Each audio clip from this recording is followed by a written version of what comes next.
এই বইটি কার জন্য? আপনি কি গুরুত্বপূর্ণ কাজগুলোতে গড়িমসি করেন? আপনি কি মানসিক দিক থেকে অশান্ত অনুভব করেন এবং এর জন্য হাতে থাকা কাজটিতেও লক্ষ্যবিন্দু নির্দিষ্ট রাখতে পারছেন না? আপনার জীবনকে উন্নতির শিখরে প্রতিস্থাপনের ক্ষমতা রাখা কার্যবস্তুগুলোতেও উদ্দীপ্ত হতে বাধাপ্রাপ্ত হচ্ছেন? যদি এমনটাই হয়, তবে আপনার হয়তো ডোপামিন ডিটক্স প্রয়োজন। ডোপামিন হলো একটি হরমোন এবং ক্যাটেকোলামাইন যা মানব মস্তিষ্ক ও শরীরে বহু সংখ্যক গুরুত্বপূর্ণ ভূমিকা পালন করে। বর্তমান বিশ্বে উন্মাত্ততা সর্বস্তরে বিস্তৃত। এজন্যই লক্ষ্যবিন্দুতে স্থিরতা ধরে রাখা দুষ্প্রাপ্য বস্তুতে রূপান্তরিত হয়ে পড়েছে। আমরা ঠিকমতো জানিও না যে কেন হুটহাট উদ্দীপনা হৃদয়ে ভর করছে, অস্থিরতা আপন সত্তাকে গ্রাস করছে। যখন কাজের কাজ করার সময় আসে, তখন কেন যেন অকাজ করার ভূত আমাদের পেয়ে বসে। নিজেদের লক্ষ্য অর্জনের নিমিত্তে কার্য সাধনের পরিবর্তে আমরা হাঁটতে বেরিয়ে পড়ি। এক মগ কফি নিয়ে বসে যাই, মেইল পড়া শুরু করি অথবা দলিল দস্তাবেজ গুছানোয় মন দেই। শুধু আসল কাজ ছাড়া বাকি সব কিছুকেই দারুণ ব্যাপার বলে মনে হয়। আমরা প্রতিদিন একই সমীকরণ মেনে চলতে থাকি, আর এসবের জন্য আজীবন দেখে আসা সীমাহীন আকাশজয়ের স্বপ্ন আমাদের হাত থেকে ছুটে যায়। আমাদের যতটুকু সাধ্য ছিল এবং যতটুকু প্রাপ্য ছিল তার কোনোটাই আর হাতে ধরা দেয় না, এবং মনের গহীন থেকে ঠিকই আমরা এসব উপলব্ধি করতে পারি। এ কারণেই সময়ের সাথে সাথে আমাদের আত্মমর্যাদা লোপ পেতে শুরু করে। সাথে জন্ম নিতে থাকে নৈরাশা, হতাশা, ভয়, উদাসীনতা, ঈর্ষা, এমনকি ক্রোধ। তবে ব্যাপারটা তো এমন হওয়ার কথা ছিল না। যখন আপনি উন্মাত্ততাকে দূরে সরানো শিখে যাবেন, তখন উদ্দীপনা এবং অস্থিরতা থেকে আপনি শত ক্রোশ দূরে অবস্থান করতে পারবেন। এর মাধ্যমে সবচেয়ে কঠিন কাজটিও সহজে সম্পন্ন করা সম্ভব হবে। প্রতিনিয়ত এভাবে এগিয়ে যেতে পারলে অচিরেই আপনি আরও বেশি ক্রিয়াশীল এবং একজন সুখী মানুষ হিসেবে আত্মপ্রকাশ ঘটাতে পারবেন। অপ্রয়োজনীয় উন্মাত্ততাকে পাশ কাটিয়ে আপন লক্ষ্য অর্জনে দৃষ্টিপাত করার জন্য আপনি প্রস্তুত তো? আরও নির্দিষ্টভাবে বলা যায়, এই বইয়ে উল্লেখিত 48 ঘন্টার ডোপামিন ডিটক্স আপনাকে নিম্নোক্ত বিষয়াবলী শেখাবে। কাজের সময়গুলোতে শান্ত থাকার উদ্দেশ্যে অতিরিক্ত উদ্দীপনা সরিয়ে মূল লক্ষ্যে দৃষ্টিপাতের পাঠ শেখাবে। আপনার সবচেয়ে বড় লক্ষ্য অর্জনে আপনাকে প্রাকৃতিকভাবেই অনুপ্রাণিত করবে এবং আগামীর পথে এগিয়ে নিয়ে যাবে গড়িমসি বিহীনই। অক্রিয়াশীল অর্থাৎ অকেজো কার্যকলাপ এবং উন্মাত্ততাকে বাদ দিয়ে আপনার লক্ষ্যবিন্দুতে দৃষ্টিপাত করার ক্ষমতা আরও বাড়িয়ে দেবে। আরও অনেক কিছুই। যদি উপরের কোনো এক পাঠেও আপনার আগ্রহ থেকে থাকে, বইটি পড়া শুরু করে দিন। ভূমিকা: ব্যক্তিটি আপনি?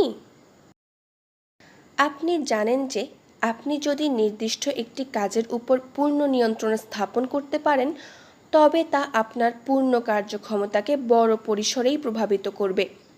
তা হয়তো আপনার পদোন্নতির সম্ভাবনাকে এক কাঠি বাড়িয়েও দিতে পারে, অথবা আপনার মানসিক ও শারীরিক সুস্বাস্থ্যেও ভূমিকা রাখতে পারে। তবে কাজটি শুরু করার কোনো ধ্যান ধারণাই আপনার নেই।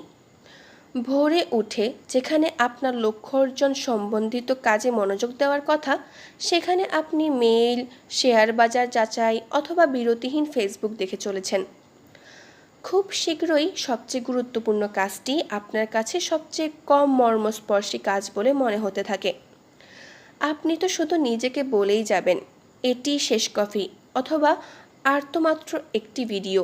কিন্তু আপনি যত বেশি বিলম্ব করবেন, নতুন করে আবার কাজ শুরু করা তত বেশি কঠিন হয়ে দাঁড়াবে। এভাবে চলতে চলতে আপনার কাজ এবং আপনার মধ্যে একটি অদৃশ্য মানসিক বাঁধ তৈরি হয়, যে বাঁধ পার হওয়া প্রায় অসম্ভবই। আপনি কি কখনো এমনটা অনুভব করেছেন? যদি অনুভব করে থাকেন, তবে বেশ দারুণভাবেই আপনি বইটির দ্বারা লাভবান হবেন। এই বইটিতে আমরা এমন এক সাধারণ পদ্ধতির সাথে পরিচিত হব যার মাধ্যমে আপনি মাত্রাতিরিক্ত উন্মত্ততাকে এড়িয়ে যেতে পারবেন এবং দৈনন্দিন জীবনের কাজগুলোকে আরও সহজেই নিয়ন্ত্রণ করতে পারবেন। তো আপনি পদ্ধতিটি আপন করতে প্রস্তুত? প্রথম পর্ব, ডোপামিন এবং এর ভূমিকা। আমরা বিশ্লেষণ করব ডোপামিন কী এবং কিভাবে কাজ করে।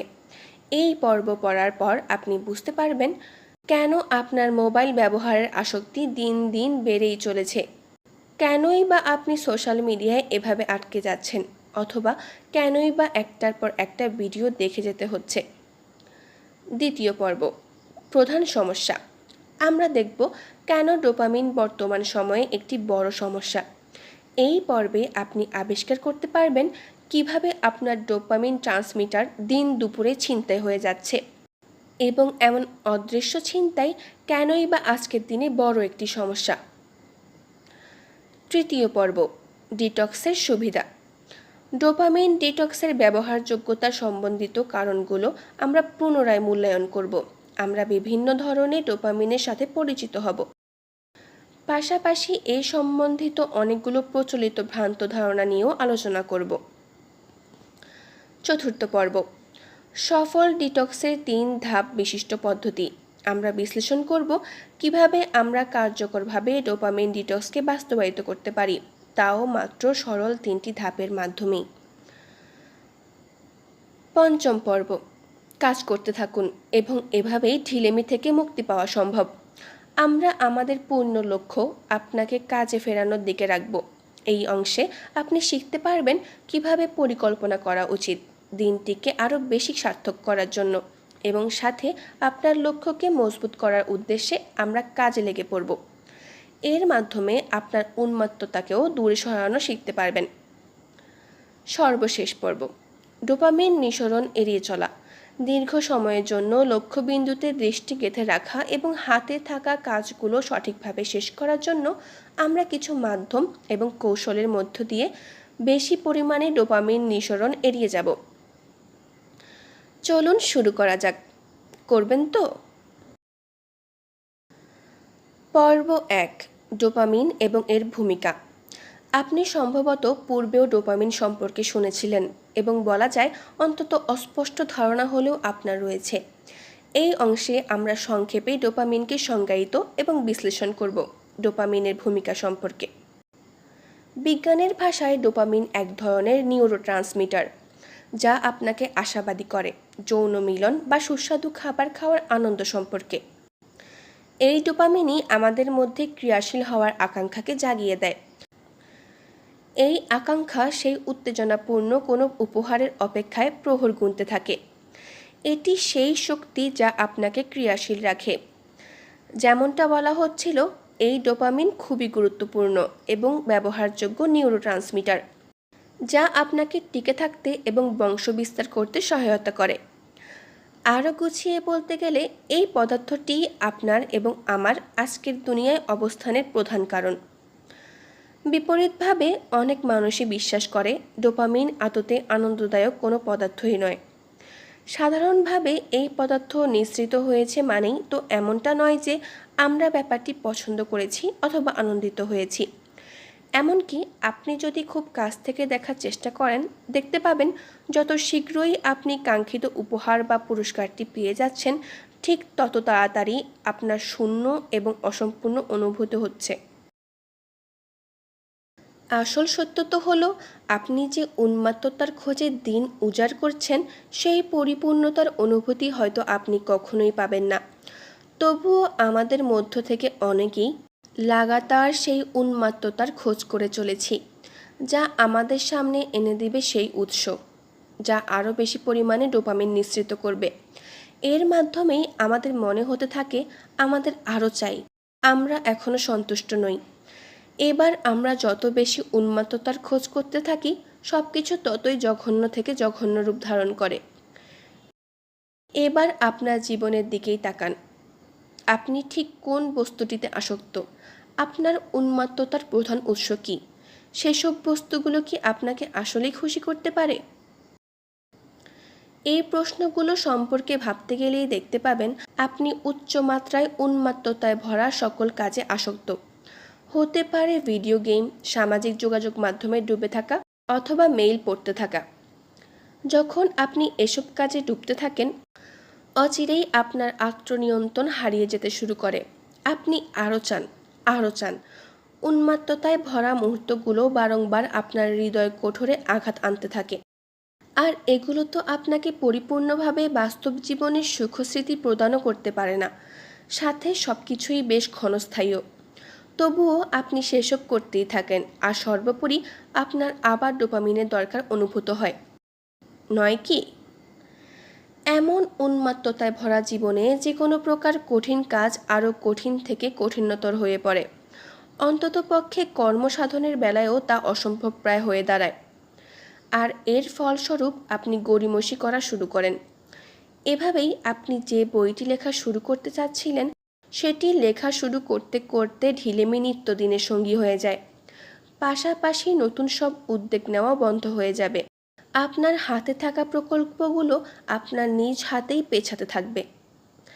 এক কথায় বলতে গেলে যুগান্তকারী দৃষ্টিকোণের বেড়াতে ডোপামিন আপনার ক্রিয়ায় উদ্দীপনা প্রদান করে এবং ফলপ্রাপ্তিসহ বংশবিস্তার সাথে টিকে থাকার লড়াইয়ে উৎসাহিত করতে থাকে। এটি ডোপামিনের প্রাথমিক ভূমিকা। দুর্ভাগ্যজনকভাবে আজকের দিনে এই প্রক্রিয়া আমাদের কাজ হতে ছিনিয়ে নেওয়া হচ্ছে, আর এরই ফলশ্রুতিতে নানা ধরনের অনিচ্ছাকৃত পরিস্থিতি সৃষ্টি হচ্ছে, যেসব নিয়ে আমরা পরবর্তী পাঠে আলোচনা করব। কর্মপদক্ষেপ। আপনার আপন কর্মনির্দেশিকা ব্যবহার করুন এবং নিম্নোক্ত প্রশ্নগুলোর উত্তর দিন। আপনি কিসে আসক্ত? আপনার উন্মাত্ততার প্রধান উৎস কী? এগুলো কি আসলেই আপনাকে আত্মতৃপ্তি দেয়?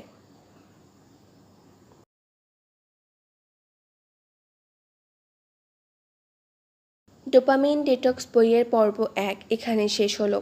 বাকি পর্বগুলো শোনার আমন্ত্রণ জানিয়ে আজকে এখানেই শেষ করছি। আল্লাহ হাফেজ।